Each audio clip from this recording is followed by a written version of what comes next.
The current economic crisis in the country has made life difficult for South Sudanese. Life has become even more challenging for vulnerable groups like women living with HIV. These women struggle to put food on the table due to the loss of livelihoods. In order to know how the economic situation has affected women living with HIV, I visited HIV ward at the Juba Teaching Hospital to meet with Angelina Dokiterso, a mother of 3. When I arrived at the hospital, Angelina was engaging a group of women who have just been tested for HIV/AIDS. Angelina has been living with HIV virus for over a decade now. She now provides counseling services to other people living with HIV. Meanwhile, Angelina has managed to cope with the daily stigmatization. However, she now has to struggle with a new crisis at hand. This hunger is affecting us as people living with HIV/AIDS. We are supposed to take milk, we are supposed to eat rice, we are supposed even to eat the greens vegetable. That despite all that, with the hunger, there's not access of buying even that vegetable in our markets. Angelina says other women that visit her for counseling have also been raising the same concern of hunger.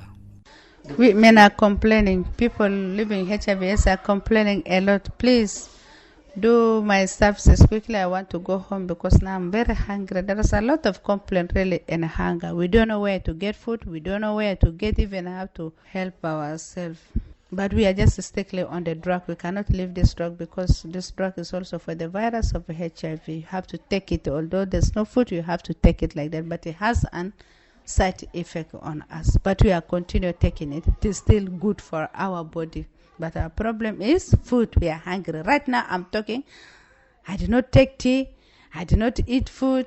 I'm now feeling weak because I've expended a lot of energy on behalf of my people living with HIV/AIDS. Let them pray and let them continue taking their drug, although there is a hunger, but they should not stop taking the ARVs.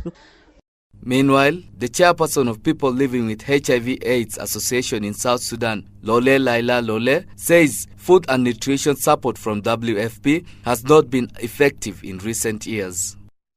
In the past years, we had signed a memorandum of understanding between the association and the World Food Organization, and they used to bring food without any problems in relation to hunger of 2014 to 15. But the World Food Organization says it could not continue providing food the way they used to do before. The existing food has been reduced from 5 kg to quarter kg, given to people living with the virus, and currently people get 1 sack a month, which is not enough at all.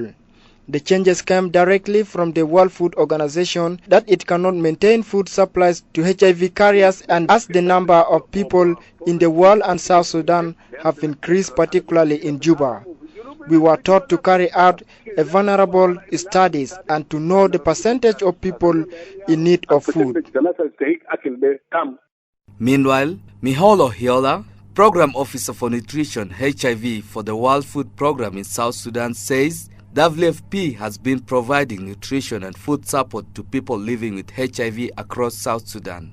Ohiola, however, says WFP conduct an assessment process for people living with HIV to determine their level of vulnerability.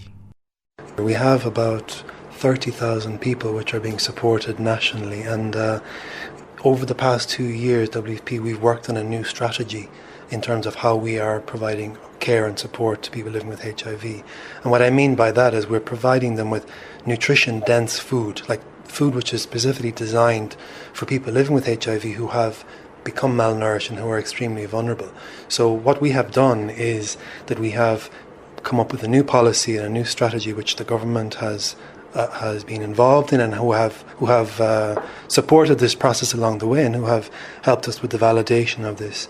So right now we have, as I said, that number of people are receiving a food basket through our different partners around the country to ensure that they can continue on their ART and on their TB treatment.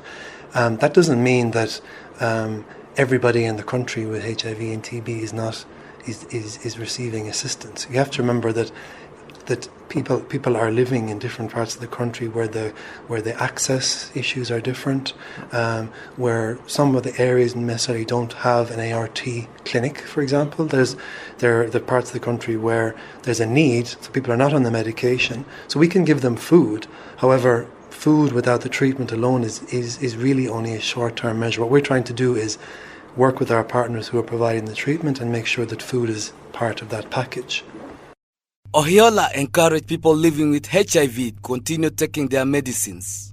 There are networks of people living with HIV who are extremely active, particularly in the western part of the country, in Central Equatoria, former Central Equatorian state, and other states within the southern part of the country, who actually are very, very aware of the services which are being provided by NGOs, which are being provided by through the UN partners, through the NGOs and within government services. So what I would advise those people is to really go and make contact with the networks in their own area, and they will be able to find out quite clearly what services are available to them.